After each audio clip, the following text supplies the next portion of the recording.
Hi. This site that you have now come to is an amalgamation of actually 4 different domains, and it deals with 4 different general areas of concern that it's time to put out in the public space. I've had enough abuse to fill up a couple of lifetimes, and I'm going to name names, put out documents, and I'm going to expect some people to lose their job, and some people hopefully will be criminally prosecuted for what they've done. So when you go to the top of the page here, you'll notice that there is the closed Freddie Mac page. There is the UVA fraud section. There is the Stafford County fraud section. And there is the real resume. And I probably am going to add another section called the conservative blueprint, because I'm going to publish a book, kind of small, that will outline the fundamentals of what it means to be a conservative that nobody seems to understand. We see people out there right now. Today is January 5th, 2021, and people in D.C., and they're shouting at the top of their lungs. And you know how it is in security, that if you have a person who is shouting red-faced, that is not the one you need to worry about. The one who's quiet, who is calm and can focus, that's the person who is the one who's got the most, who has the upper hand. So I have quite a bit to say. I would encourage you to come back often, because if you come here this first week, the site is incomplete, but I'm in a pinch and I need to put out these items pretty quickly. So starting with Freddie Mac, I worked there for just over a year and was fired because I wrote a mail to a manager on site, a female manager, reporting outrageous behaviors.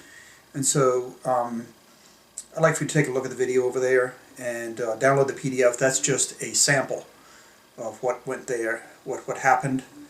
I am in consult with their attorney.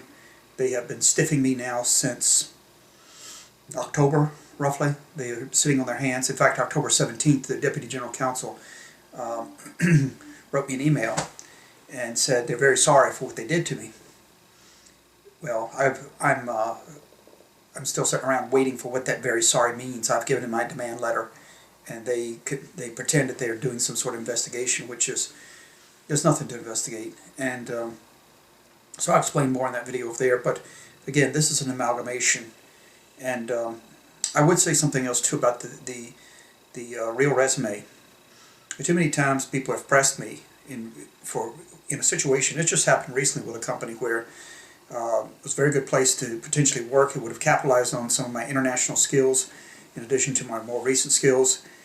And one of the people in the interview pressed me. In fact, in one interview a person pressed me, and then in the second interview they pressed me about my jobs in the past. And some people have done some pretty terrible things. I was physically assaulted by the president of my contracting company while I was the project manager at Smithsonian, and when I reported it, I got fired. When I was over at Norfolk Southern, co-workers started talking about sodomy and prostitution, how to make a wife into a lesbian, and I complained and I was fired. I was seriously harassed by 3 black women at USDA. I went to the EEOC, and I even went to the USDA police because it was so bad. I got fired that day.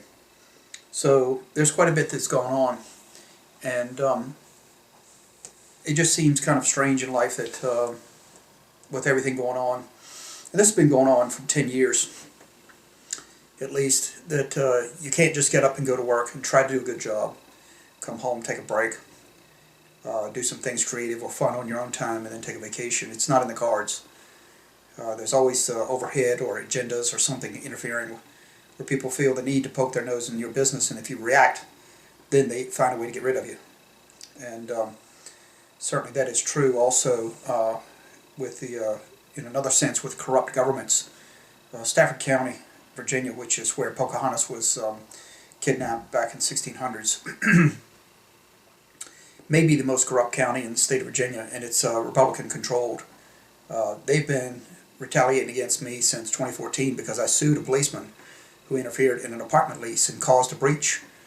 The apartment company refused to make a repair, and so I told them I was going to put their next month's rent into escrow. Now, I'd already signed a new lease for another year, and they reneged on the new release to retaliate. Well, retaliation for that kind of thing, for failure of repairs, is illegal.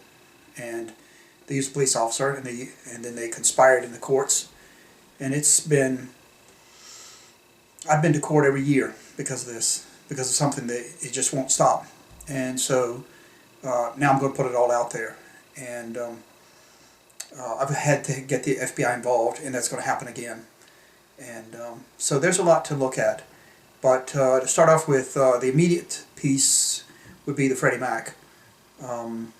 It's pretty profound, and I would encourage you to listen to that audio file.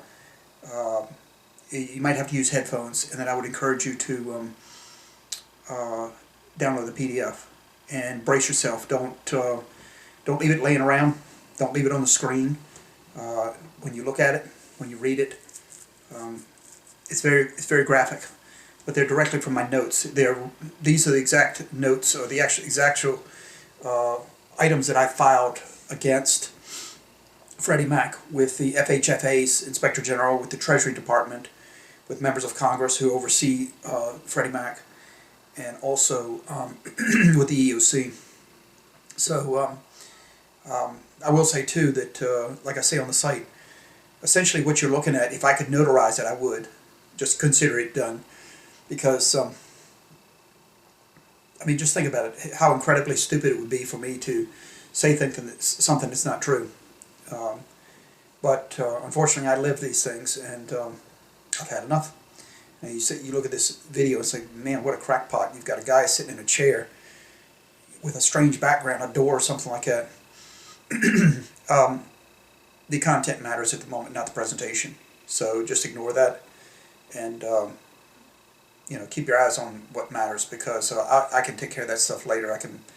I'm in the midst of reordering a lot of things going on. I've got some personal projects and books I'm working on that have nothing to do with this.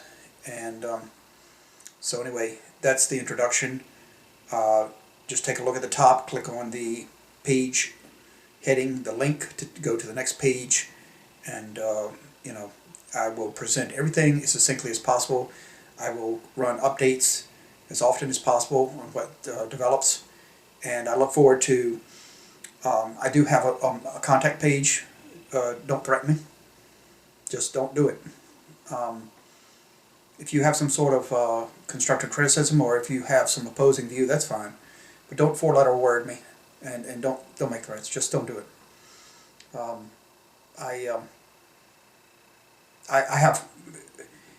I would dare say, when you have the government on your neck from multiple angles, including, for example, police from the state police and the different counties harassing you for a period of multiple years, I would dare say, you would be tangling with the wrong crowd, because I could set the police against you, and then you both will be like two cats on a clothesline. That's how that would work out. So, that would not work out for you if you decide to threaten me, because, like I say, I've been harassed, and my constitutional rights and a lot of other rights have been violated for years. I'm effectively a prisoner, and people are trying to end me. And it's like, well, then if you come along and try to make things worse, then I'll just point the finger from you to them, and then you two pairs are going to have to work out something, and that's going to be a very interesting dilemma. So you should cogitate on that one for just a bit before you write me threatening emails, and don't tell me that I'm making stuff up. Just don't waste my time. Or it didn't happen, or you're exaggerating. I don't want to hear all that trash. Just don't do that. And keep the four-letter words to yourself, or the F-bombing. Just don't do that. Because I'm going to keep records. And like I say, too, I do IT work, so I'll use resources necessary if threats are made. I'm not I'm right here. I'm not going anywhere. And it's time for things to be ironed out. This is long overdue. Some of my problems have kind of a mirror to General Flynn's issues with corrupt judges and people thinking they can do whatever they want. Certainly not at the scale of national security.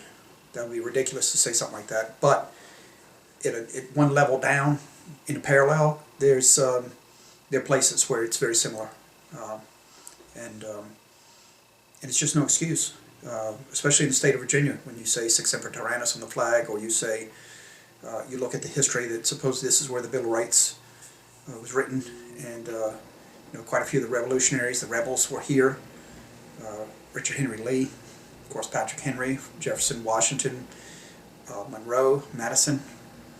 We've had a lot of rebels in this state, so we know a thing or two about drawing a line and saying that's enough. And I come from that stock.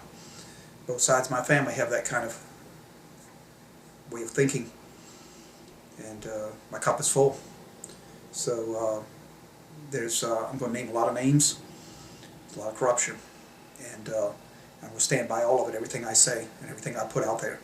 And I'm going to expect to be compensated. I can tell you that, and I'm going to put numbers on the pages, on the internet pages, what I expect, and I'm not playing.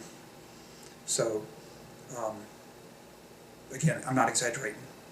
What I put out is true, and just feel free to write. Use your mind. Don't write something intelligent to me. If you have some sort of counter argument, you think that this is a load of baloney or something, help yourself, but don't threaten me. Just don't do that. So, updates to follow. Thanks.